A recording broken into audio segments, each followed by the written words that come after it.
aproximar-nos al que mengem o encara més a com funciona el sistema alimentari ens pot ajudar molt a entendre per quin modus de vida estem apostant. L'alimentació funciona molt bé per fer aquest paral·lelisme. Si decidim que volem menjar bocats perquè és un aliment sostenible i saludable i a nosaltres pensem que ens posarà guapos i que sortirem molt macos en les xarxes socials, el que estem fent és apostant per un menjar que ve de molt lluny, que funciona en un marc d'economia capitalista, que priva a la gent que està conreant aquests abocats a tenir unes vides dignes i suficients, que està esquilmant d'aigua un altre ésser viu del qual depenem, que és la Terra, que finalment està generant moltes emissions de CO2 amb els seus viatges i està posant en perill ja no només la forma de vida d'aquestes comunitats locals, sinó la pròpia vida o la pròpia reproducció del planeta Terra. Aquest paral·lelisme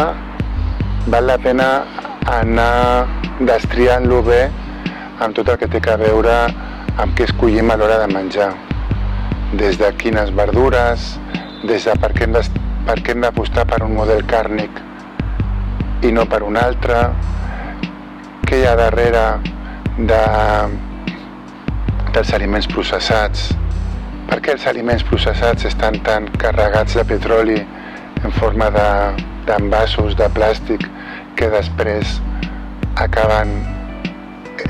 ofegant a l'oceà de porqueria i per què al final aquest sistema alimentari està controlat per poques empreses, per grans multinacionals a les quals els hem regalat o otorgat una cosa tan valuosa com és la nostra pròpia supervivència, quan en realitat al costat de casa nostra o nosaltres mateixes, al costat de casa nostra podem trobar-nos amb pagesos, amb pageses, amb ramaders, amb ramaderes amb les que trobar aquesta complicitat. Vosaltres ens aporteu a l'aliment i nosaltres us tornem allò que necessiteu perquè també pugueu tenir una vida digna. Hem trencat aquest pacte entre la pagesia i la no pagesia. I si no fem tot aquest anàlisi, l'aproximació a l'alimentació pot quedar-se amb una cosa molt anecdòtica, molt de modes, en aquests moments